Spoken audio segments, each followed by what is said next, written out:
Hello मेरे प्यारे साथियों, नमस्कार। कैसे हैं आप सभी? मैं अमित एक बार आपका अपने YouTube चैनल GRT क्लासेस में स्वागत करता हूं। जैसा कि आप सभी को पता है कि ये क्लास हमारी मैथ की चलती है। इसमें हम मैथ पढ़ते हैं। ये मैथ की क्लास हमारे पास में है और इसमें हम क्या पढ़ रहे हैं? इसमें हम पढ़ रहे हैं नंबर सिस्टम, मतलब संख्या पद्धति। इसमें हम संख्या पद्धति के बारे में अध्ययन कर रहे हैं, जो आपकी यूपी पुलिस कांस्टेबल 35,000 प्लस जो वैकेंसी आने वाली है उसके लिए बहुत ही लाभदायक क्लास है। 0 to हीरो लेवल बनाने वाली है। आप जहां यूपी SSC लेखपाल की पेट की तैयारी कर रहे हो और जहां यूपी टेट की तैयारी कर रहे हो, चाहे सीटेट की तैयारी कर रहे हो, कहने का मतलब ये है कि जितने में भी मैथ आती है वनडे एग्जाम के लिए ये क्लास आपकी बहुत ही लाजवाब होने वाली है। बहुत ही मजा आने वाला है, क्योंकि हम इसमें पढ़ा रहे हैं आपको नंबर सिस्टम, मतलब संख्या पद्धति 0 to हीरो लेवल। इसमें हम आपको 0 to हीरो लेवल लेकर के चलेंगे। संख्या पद्धति हमारी एक लेक्चर हो चुका है। ये मैथ 0 to लिखा है, इसका मतलब है कि ये क्लास 2 है। मैथ की क्लास 2 है। तो इसमें हमने बात की थी संख्या पद्धति की। थोड़ा सा रिवीजन कर लेते हैं कि इसमें मैंने क्या क्या पढ़ा था। तो इसमें मैंने कहा था कि एक थे संख्या पद्धति, मतलब जिसको मैंने नंबरदार बोला था। भाई वो नंबरदार थे, मतलब उनके बहुत सारे नंबर थे, ठीक है। तो मैंने नंबरदार उनको बताया था। तो वो था हमारे पास में संख्या पद्धति, जिनके 2 बेटे होते हैं। एक होता है वास्तविक संख्या और एक होती है काल्पनिक संख्या। तो काल्पनिक संख्या की शादी नहीं होती है, जिससे कि उनका परिवार नहीं बढ़ पाता है, मतलब वो आयोटा की स्थिति में आ जाते हैं। मतलब अंडर रूट में अगर माइनस लिखा है तो उसको हम आयोटा लिख सकते हैं। या जिनका ऋणात्मक वर्गमूल होता है वो काल्पनिक संख्या कहलाती है। फिर मैंने तुम्हें बताया वास्तविक संख्याएं। वास्तविक संख्याएं वे संख्याएं जिन्हें हम संख्या रेखा पर प्रदर्शित करते हैं, वास्तविक संख्याएं कहलाती हैं, चाहे प्लस में जाए चाहे माइनस में जाए, ठीक है। और वास्तविक संख्याएं होती हैं 2 प्रकार की। उसमें मैंने बताया इंटीजर मतलब पूर्णांक, एक बताया था दशमलव। तो दशमलव में आता था तुम्हारे पास में शांत और अशांत, और अशांत में एक था रिपीटिंग, एक था नॉन रिपीटिंग। तो जो रिपीटिंग था उसी को हम परिमेय संख्या बोल रहे थे, और जो नॉन रिपीटिंग था उसको हम अपरिमेय संख्या बोल रहे थे, ठीक। और जो इंटीजर थे, पूर्णांक थे, उसमें एक धनात्मक एक ऋणात्मक पूर्णांक आता है और एक 0 होता है। और उसी धनात्मक पूर्णांक में आती है प्राकृतिक संख्या और एक पूर्ण संख्या। तो प्राकृतिक संख्या 1 से स्टार्ट होती है, 1 2 3 4 5 डॉट डॉट डॉट इनफाइनाइट। और पूर्ण संख्या तुम्हारे पास में होल नंबर जिनको बोलते हो वो 0 से स्टार्ट होती हैं। और प्राकृतिक संख्या में आती है हमारे पास में प्राइम नंबर और कंपोजिट नंबर। ये मैंने बताया था ना कि जो प्राकृतिक संख्याएं होती हैं उसी में तो हम प्राइम नंबर और कंपोजिट नंबर की बात कर रहे थे। प्राइम नंबर मतलब अभाज्य संख्याएं, कंपोजिट नंबर भाज्य संख्याएं। और अभाज्य संख्याएं जिनके केवल 2 गुणनखंड हों, क्या होने चाहिए? जिनके केवल 2 गुणनखंड हों, अभाज्य संख्याएं कहलाती हैं। जैसे 2 क्या है? 2 और 1 ये अभाज्य संख्या है। 3 5 7 11 13 ये सारी अभाज्य संख्या है, क्योंकि इनके केवल और 2 गुणनखंड होते हैं। और कंपोजिट नंबर क्या होते हैं? भाज्य संख्या जो होती है हमारे पास में, जिनके कम से कम 3 फैक्टर हों। कितने हों? 3 गुणनखंड हों, कंपोजिट नंबर कहलाते हैं। जैसे हमारे पास में सबसे छोटा जो कंपोजिट नंबर है, जो सबसे छोटी भाज्य संख्या है वो 4 है, और जो सबसे छोटी सम अभाज्य संख्या है वो 2 है, और सबसे छोटी अभाज्य संख्या है वो 2। तो इतना मैंने तुमको बताया था। आज उसी के आगे हम बात करेंगे। बात कर रहे थे इंटीजर, मतलब जो वास्तविक संख्याएं थी उनका एक इंटीजर लड़का था और एक दशमलव था। अच्छा, वास्तविक संख्या जो थी भाई, इंटीजर जो थे वो 2 शादियाँ की थी, ऐसा समझ लो कि जो पूर्णांक थे जो तुमने पढ़ा था वहाँ पे, जो मैंने पढ़ाया था उसी के आगे थोड़ा सा और है। इंटीजर जो था वो इंटीजर हो गया था अपने पास में। ये दूसरी वाली शादी की बात करते हैं, ये दूसरे वाले इंटीजर भाई साहब है, ठीक। उसी में कि पूर्णांक और भी हमारे पास में होते हैं कि पूर्णांक में 2 चीज़ें और आ जाती थी, 2 इनके लड़के और हो जाते थे। ये भाई बहुत जिद्दी टाइप के इंसान थे, ये माने नहीं। इन्होंने कहा नहीं भाई, हमारा एक शादी से काम चलने वाला नहीं है, तो हमारी करा दीजिए 2 शादी। तो इनकी भाई 2 शादी करा दी गई थी। एक में इन्होंने इंटीजर एक, जब हम पूर्णांक पढ़ रहे थे तब वहाँ पर इन्होंने धनात्मक और ऋणात्मक की बात की थी। वहीं से हमारी प्राकृतिक संख्याएं और पूर्ण संख्याएं निकल के आई थी, और वहीं से हम अभाज्य संख्या और भाज्य संख्या पढ़ रहे थे। और यहाँ भी जब इनकी शादी होती है तो एक में बन जाता है इवन नंबर, जिसको हम बोलते हैं सम संख्या, और एक भाई साहब बना लेते हैं ऑड नंबर, जिसको हम बोलते हैं विषम संख्या। यहाँ भी इनके 2 लड़के होते हैं, बहुत ही ताकतवर इंसान थे ये। शादियां भी 2 की और बच्चे भी बहुत ढेर सारे पैदा किए। ठीक है, तो सम संख्या मतलब इवन नंबर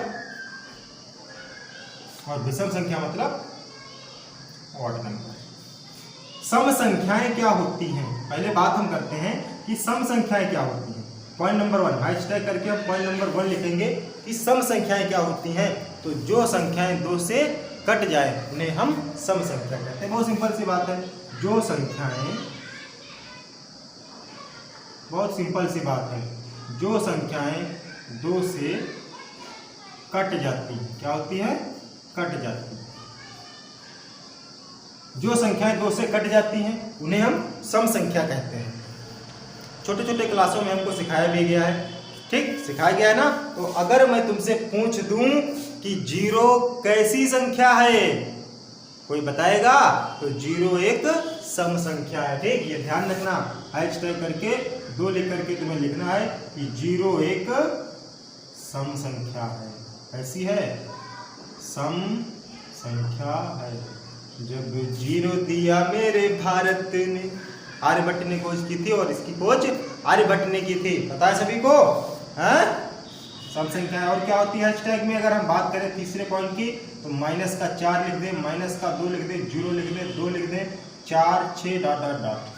ठीक, तो ये जितनी भी हम तुम्हारे सामने लिख रहे हैं, इसका लिखने का मतलब हमारा सिर्फ और सिर्फ इतना ही है कि जब आपकी थ्योरी कंप्लीट होगी, जब आपको ये चीज़ें पता होंगी कि हमारे पास में क्या नंबर सिस्टम क्या होता है, उसमें हमारे पास में वास्तविक संख्याएं क्या होती हैं, काल्पनिक संख्याएं क्या होती हैं, उसमें पूर्णांक क्या होते हैं, उसमें दशमलव क्या होते हैं, शांत क्या होती हैं, अशांत क्या होती हैं, परिमेय संख्याएं क्या होती हैं, अपरिमेय संख्याएं क्या होती हैं, उसमें धन पूर्णांक क्या होते हैं, ऋण पूर्णांक क्या होते हैं, उसमें प्राकृतिक संख्या क्या होती है, उसमें पूर्ण संख्याएं क्या होती हैं, भाज्य संख्याएं क्या होती हैं, अभाज्य संख्याएं क्या होती हैं। तभी आप सीख पाएंगे इस नंबर सिस्टम चैप्टर को, तभी आपको मज़ा भी आएगा पढ़ने में। जब आप चीज़ें सीख चुके होंगे तब आपको दिक्कत भी नहीं होगी और तुम्हें भरपूर मज़ा भी आएगा।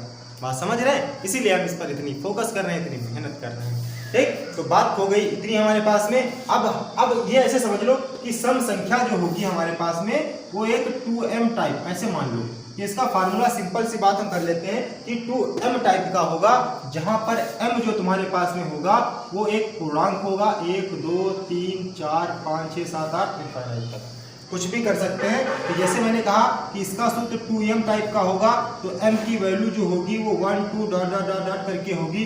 मतलब m की जगह पे अगर हम मान 1 रखते हैं तो 2 गुणे 1 बराबर 2 आएगा। अगर हम m की जगह 2 रखते हैं तो 2 दूनी 4 आएगा। अगर हम 2 की जगह 3 रखते हैं तो 6 आएगा। मतलब संख्या मुझे कुछ इस टाइप की मिलेगी जो सम संख्या होगी हमारे पास में। अब बात सम संख्या की हो गई, बात आती है ऑड नंबर की कि ऑड नंबर क्या हमारे पास में होते हैं। तो ऑड नंबर मतलब विषम संख्याएं जो 2 से नहीं कटती हैं। इनकी परिभाषा क्या होती है?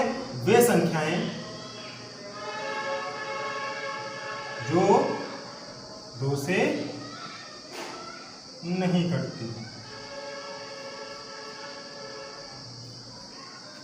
ये बात होती है वे संख्याएं जो 2 से नहीं कटती हैं और इनका एक फार्मूला होता है 2m+1 टाइप की। ये जो भी संख्याएं होंगी वो 2m+1 टाइप की होंगी और m 1 2 3 4 dot dot dot so on करके होगा हमारे पास में। बात करके देख लेते हैं कि m का मान अगर हम 1 रखते हैं तो 2 कम 2 और प्लस 1 कितना हो गया 3। अगर हम m की जगह 2 रख देते हैं तो 2 दूनी 4 और 1 5 आ जाएगा। अगर हम 2 की जगह 3 रख देते हैं तो 2 3 6 7। तो ये सारी संख्याएं तुम्हारे पास में क्या आएंगी? ऑड नंबर आएंगे। बात समझ गए? 1 है, 3 है, 5 है, 7 है, 9 है, 11 है। ठीक, ये जितनी भी संख्याएं तुम्हारे पास में होंगी ये क्या होंगी? ऑड नंबर होंगे, मतलब विषम संख्याएं होंगी। ठीक, तो अब एक बात और इसमें तुमको हम बताते हैं, सभी लोग बताएंगे, बहुत ही मोस्ट इंपॉर्टेंट बात है, क्योंकि यही चीज़ें तो जो होती हैं छोटी छोटी चीज़ें हमें एग्जाम में बहुत औरों से आगे लेकर के जाती हैं। जब हम औरों से आगे जाएंगे, ठीक है, एक कदम उनसे आगे चलेंगे तभी तो इस भीड़ भरी दुनिया से हम आगे निकल पाएंगे। अगर हम यूपी कांस्टेबल की बात करें तो 35,000 वैकेंसी है। ठीक, तो कम से कम 20 लाख फॉर्म पड़ेगा आकर के। ठीक, मामूली चीज़ मान लो कि 15 लाख बच्चा बैठ करके एग्जाम देगा और उसके भीतर तुम्हें कंपटीशन करनी है कि 35,000 पद में एक सीट तो मेरी है।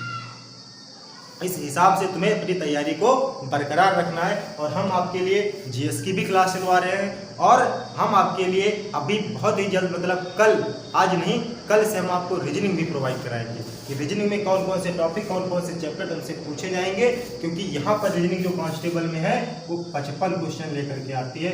सबसे बड़ा रोल जो होता है वो रीजनिंग का होता है। ठीक, तो अभी तुम मैथ सीखो, फिर तुम्हें हम रीजनिंग भी सिखाएंगे। जब तक तुम्हारा एग्जाम होगा आकर के, तब तक हम बिल्कुल वेल अप टू डेट होंगे और तुम्हें हम बेहतरीन प्रैक्टिस भी कराएंगे। अगर हम बात करें कि अगर दो इवन नंबर हमारे पास में हैं, इनको हम चाहे जोड़ें और चाहे हम घटाएं, तो मुझे क्या मिलेगा, ये बात मैं तुमसे कर रहा हूँ कि अगर हमारे पास में कोई दो इवन नंबर है, कि कोई दो सम संख्याएं हैं, इनको अगर हम जोड़ दें या इनको हम घटा दें, ठीक, तो हमें क्या मिलेगा। तो हमेशा ध्यान रखना, हमें एक इवन नंबर ही प्राप्त होगा। मान लो जैसे हमारे पास में एक इवन नंबर है 4 और दूसरा इवन नंबर है 6। अगर हम इन लोगों को दूसरा हम 2 मान लेते हैं, अगर हम इन दोनों को जोड़ते हैं तो मुझे 6 मिलेगा, एक इवन नंबर। और अगर हम इन दोनों को घटा देते हैं, माइनस कर देते हैं, तो हमें तब भी हमें क्या मिलेगा, एक इवन नंबर ही मिलेगा। बात समझ गए। अगर हम एक ऑड को जोड़े और दूसरे ऑड से, तो मुझे क्या मिलेगा। कहने का मतलब यह है कि एक विषम संख्या और दूसरी विषम संख्या को जोड़ें या घटाएं, तब हमें क्या मिलेगा करके, तो तब हमें प्राप्त होगा एक इवन नंबर। क्या मिलेगा, इवन नंबर मिलेगा, मतलब विषम संख्या, सॉरी सम संख्या मिलेगी। सपोज करो कि ऑड में देखो तुम्हारे पास में 5 क्या है, ऑड ही तो है। तो 5 में अगर हम कोई दूसरा ऑड जोड़ते हैं, 3 जोड़ते हैं, तो 5 3 8 क्या होगा, 8 होगा। और 8 हमारे पास में कैसी संख्या है, सम संख्या है। अगर हम यहीं पर बात करें 5 में से 3 को घटा दें, तो 5 में से 3 जाएगा तो 2 बचेगा, और तब भी हमें एक सम संख्या ही मिल रही है। कहने का मतलब ये हुआ कि चाहे हम दो विषम संख्याओं को जोड़ें और चाहे दो विषम संख्याओं को हम घटाएं, हमें एक इवन नंबर मिलेगा, हमें एक सम संख्या मिलेगी। बात समझ गए इतनी। अगर हम बात करें कि अगर हमारे पास में एक इवन नंबर हो और एक ऑड नंबर हो, तब क्या होगा हमारे पास में। यहाँ तक दिख रहा है, दिख रहा होगा सभी को, दिख रहा होगा, हाँ दिख रहा है सभी को। यहाँ बताओ क्या होगा कि एक हमारे पास में सम संख्या होगी और एक हमारे पास में विषम संख्या होगी, तब हमें क्या मिलेगा। तो याद रखना है, हमें हमेशा एक ऑड नंबर मिलेगा। क्या मिलेगा, एक ऑड नंबर मिलेगा। सपोज करके देख लो कि इवन नंबर एक हमारे पास में 2 है और दूसरा एक ऑड नंबर ले लेते हैं, कोई भी एक विषम संख्या ले लो, विषम संख्या हम ले लेते हैं 3, तो 2 3 कितना हो जाएगा, 5 होगा। 5 होगा कि नहीं होगा, होगा। तो 5 हमारे पास में क्या है, एक ऑड नंबर है। यहाँ पर अगर हम एक इवन ले लेते हैं 4 और इसको माइनस करते हैं एक ऑड से, 3 से, तो 4 में से 3 जाएगा हमारे पास में, तो हमेशा मुझे एक ऑड नंबर ही मिलेगा। 1 3 5 7 एक ऑड नंबर है। बात समझ गए। तो ये बात थी हमारे पास में किसकी, इंटीजर पूर्णांक की। इंटीजर भाई दो शादियाँ की थी इन्होंने, एक इंटीजर की फैमिली दूसरी थी, एक इंटीजर की फैमिली ये दूसरी है। अब हम बात कर लेते हैं थोड़ा सा इसी के आगे, और 1-2 टॉपिक रह गए हैं और ख़त्म कर लेते हैं फिर इस थ्योरी क्लास को, और फिर हम आपको बताएंगे इसमें कैसे कैसे सवाल इनसे पूछे जाएंगे, किस बेस्ड सवाल होंगे, और वो सारे सवाल हम आपको सॉल्व कराएंगे आपके इस चैनल के माध्यम से। ठीक, हमारी अपनी कलम की ताकत को बरकरार रखो। जब कलम की ताकत होगी तुम्हारे पास में, तभी तुम्हें मजा आएगा, क्योंकि तुम्हें इस बार कलम से क्रांति करनी है। अपने रण का आगाज कर लो, अपने मन में एक ध्येय बना लो कि इस बार जब तक तोड़ेंगे नहीं तब तक छोड़ेंगे नहीं। लो हम फिर आ गए हम मैदान में। कितनी बार विफल होंगे, 1 बार 2 बार 3 बार 4 बार, हर बार एक नया तजुर्बा होगा, एक नया जोश होगा, लेकिन जब तक तोड़ेंगे नहीं तब तक छोड़ेंगे। एक पॉइंट नोट करके लिख लेना, इसके बारे में ज्यादा बात नहीं करते हैं कि को प्राइम नंबर क्या होते हैं हमारे पास में, को प्राइम नंबर। ठीक है, को प्राइम नंबर को हिंदी में हम बोलते हैं सह अभाज्य संख्याएं। इनको हम हिंदी में बोलते हैं सह अभाज्य संख्याएं। सह अभाज्य संख्याएं, ये को प्राइम नंबर हमारे पास में होते हैं। कि सह अभाज्य संख्याएं क्या होती हैं, कि सह अभाज्य संख्याएं क्या होती हैं, तो इसकी संख्याओं का जोड़ा जिनका HCF 1 हो। ठीक है, तो ये संख्याओं का जोड़ा, ऐसे हम इसकी परिभाषा में तुमको समझा दे रहे हैं कि ऐसी संख्याओं का जोड़ा ऐसी संख्याओं का जोड़ा जिनका HCF कितना होना चाहिए, 1 होना चाहिए, जिनका HCF 1 होना चाहिए। अब कैसे सर, कैसे? एग्जाम्पल तो सर समझाइए, ऐसे तो हम समझ में नहीं पा रहे, हमको एग्जाम्पल के तरीके समझाइए। तो देखो एग्जाम्पल के तरीके से, मान लो कि सहअभाज्य संख्या 3, 5 मैंने लिख दिया, 1 में लिख दिया 9 और 17। अब देखो इनमें इनका जो मासा होगा, HCF जो होगा, इनका जो मासा इनका होगा वो 1 ही होगा, क्योंकि इनमें से कोई भी संख्या हमारे पास में कॉमन नहीं मिल रही है। ठीक, तो ये अपने आप में 1 और 1, इन दोनों में से अगर मुझे कॉमन मिलेगा तो 1 ही मिलेगा, मतलब इनका जो मासा होगा वो 1 ही होगा। तो ऐसे जितने भी जोड़े तुम्हें दिखेंगे वो सारे हमारे को प्राइम नंबर कहलाएंगे, मतलब सहअभाज्य संख्याएं कहलाएंगी। बाई चांस मान लो मैंने लिख दिया 8 और मैंने लिख दिया 12, तो क्या ये सहअभाज्य संख्या है? तो ये सहअभाज्य संख्या नहीं है, क्योंकि इसका जो मासा है वो कितना है, 4 दूनी 8, 4 तियां 12, तो ये सहअभाज्य संख्या नहीं होगी तुम्हारे पास में। तो बात समझ गए कि सहअभाज्य संख्याएं क्या होती हैं। ठीक, अब बात आ जाती है, एक पॉइंट करके लिख लेना कि परफेक्ट नंबर की हम बात करते हैं कि परफेक्ट नंबर हमारे पास में क्या होते हैं। परफेक्ट नंबर का मतलब होता है परिपूर्ण संख्या। अब एग्जाम में इसके क्वेश्चन आने लगे हैं, ठीक, पूछा भी गया है तुमसे यूपी SSC में इसके बारे में क्वेश्चन पूछा गया था कि परिपूर्ण संख्याएं कौन सी होती हैं। तो परिपूर्ण संख्या का मतलब क्या होता है, कि परिपूर्ण संख्या कैसे हम पता करें कौन सी परिपूर्ण संख्या है। तो परिपूर्ण संख्या हमारे पास में सबसे छोटी परिपूर्ण संख्या याद रखना कि वो होती है 6। कितनी होती है, 6। अब इसका एक लॉजिक होता है कि इसके गुणनखंड जो भी तुम्हारे पास में होंगे, कि इसके जो फैक्टर होंगे तुम्हारे पास में, उनका योग उसी के बराबर आना चाहिए। जैसे मैंने कहा कि 6 सबसे छोटी परिपूर्ण संख्या है। क्या है कि 6 सबसे छोटी परिपूर्ण संख्या है, तो 6 के गुणनखंड फैक्टर क्या हो सकते हैं, या तो 1 हो सकता है, या तो 2 हो सकता है, या तो 3 हो सकता है, या तो 6 हो सकता है। लेकिन मुझे 6 को तो लेना नहीं है, 1, 2, 3 को लेना है। अब देखो यहाँ से मैंने क्या कहा कि परफेक्ट नंबर हम ऐसे पता करेंगे कि इनका योगफल जो है वो इसके बराबर होना चाहिए। तो जोड़ के देख लो, 3, 2, 5, 1, 6, मतलब 6 बराबर 6, मतलब ये एक अपने आप में क्या है, परफेक्ट नंबर है, परिपूर्ण संख्या है। इसी प्रकार से जो दूसरा परफेक्ट नंबर होगा वो होगा तुम्हारे पास में 28। कितना होगा, 28 होगा। और इसके भी फैक्टर जोड़ करके देख लेना, वो ऐड करने पे तुम्हारे पास में 28 ही आएगा। ठीक, तो सबसे छोटा परफेक्ट नंबर कौन सा है, 28 तुम्हारे पास में 6 है, 28 है, और एक संख्या 496। ये वाला तुमसे पूछा भी गया था कि 3 अंकों का सबसे छोटा परिपूर्ण संख्या बताइए। 3 अंकों की सबसे छोटी 3 अंकों की सबसे छोटी परिपूर्ण संख्या बताइए। तो 496 थी, 2 अंकों की ये और 1 अंक की ये है तुम्हारे पास में। तो इतनी बात थी तुम्हारे पास में पूरे संख्या पद्धति के ढांचे को तैयार करने में। ये दूसरी क्लास हमारी थी, ये पूरा तुम्हारे पास में ढांचा तैयार हो गया है। अब इसमें तुम्हें पढ़ना क्या क्या है वो तुम्हें हम बताए दे रहे हैं कि तुम्हें पढ़ना क्या क्या है, और हमारी क्लासेस पे बने रहेंगे तो आपको हम हर एक चीज़ सिखाएंगे। तो सबसे पहले बात जो है तुम्हें सीखना होगा वो नंबर ऑफ जीरो कैसे निकाले जाते हैं, कि हमें नंबर ऑफ जीरो निकालना है। इसी चैप्टर में हम नंबर ऑफ जीरो की बात करेंगे। ठीक है, कि नंबर ऑफ जीरो की कोई हमें संख्या दे दी जाएगी, उसमें मुझे पता करना होगा कि कितने जीरो हैं, निकालना होगा हमें नंबर ऑफ फैक्टर। मुझे गुणनखंड पता करने होंगे कि कितने गुणनखंड हमारे पास में, बात समझ रहे हैं ना। इसमें मुझे पता करना होगा इकाई अंक, क्या पता करना होगा कि यूनिट डिजिट क्या है, इकाई अंक मुझे पढ़ना है। यूनिट डिजिट हमारे पास में क्या होती है, शेष फल प्रमेय हमको पढ़ना है कि शेष फल प्रमेय क्या होती है। ये सब प्रमेय संख्या में पढ़ना है तुमको कि शेष फल प्रमेय क्या होती है। और इसमें पढ़ना है 5 नंबर पे कि हमारे पास में क्यूब क्या होते हैं, क्यूब या स्क्वायर क्या होता है हमारे पास में। ठीक, हम इसमें पढ़ेंगे विभाज्यता का नियम क्या होता है, मतलब डिविजिबिलिटी क्या होती है, विभाज्यता का नियम मुझे इसी में पढ़ना है। तो ये सब कुछ तुम्हें पढ़ना है इसी चैप्टर संख्या पद्धति में। और कल हम आपको लेकर के चलेंगे नंबर ऑफ जीरो से, क्योंकि संख्या पद्धति का पूरा जो ढांचा था वो मैंने तुमको तैयार करा दिया। अगर तुमसे पूछे कि सबसे छोटी सम अभाज्य संख्या कौन सी है तो 2 है, और सबसे छोटी अभाज्य संख्या तो 2 है। अगर तुमसे पूछता है कि सबसे छोटी परिपूर्ण संख्या कौन सी है तो 6 है।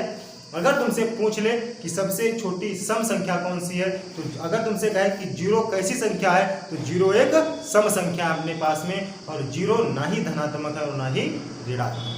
तो ये सारी बात थी तुम्हारे पास में। शांत अशांत समझ गए होंगे, परिमेय संख्याएं समझ गए होंगे। शांत अशांत, अशांत में ही तो मैंने बताया था कि जो अशांत था उसी में एक था रिपीटिंग और एक था अपने पास में नॉन रिपीटिंग, और इसी जो रिपीटिंग था ये जैसे 0.6 बार करके मैंने बताया था, तो इसको हमने 6/9 लिखा था, मतलब ये संख्या p/q टाइप की थी। तो जिसको हम p/q टाइप में लिख लेते हैं, यहाँ पे q का मान 0 के बराबर नहीं होना चाहिए, तो वो हमारी परिमेय संख्या कहलाती है, परिमेय संख्या कहलाती है। बात समझ गए। और जो अशांत था नॉन रिपीटिंग थी, जिसको हम लिखते थे p/q टाइप में नहीं लिख सकते, इसको हम p/q टाइप में नहीं लिख सकते हैं, इसमें हम p/q टाइप में नहीं लिख सकते, वो हमारी अपरिमेय संख्या कहलाती है। तो आज के लिए बस इतना ही, और कल से हम स्टार्ट करेंगे कि नंबर ऑफ जीरो।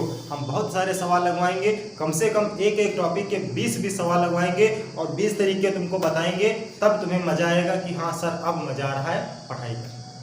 तो बात समझ गए। तो बने रहेंगे हमारे YouTube चैनल जी हाईटेक क्लासेस पे। अगर हमारे चैनल पर नए हैं तो आपसे रिक्वेस्ट है कि इसे सब्सक्राइब जरूर कीजिए। अगर आपको मैथ हमारी समझ में आ रही हो, पढ़ने में मज़ा आ रहा हो पढ़ने में, तो लाइक कमेंट और शेयर करना ना भूलें। जय हिंद, जय भारत मेरे प्यारे साथी।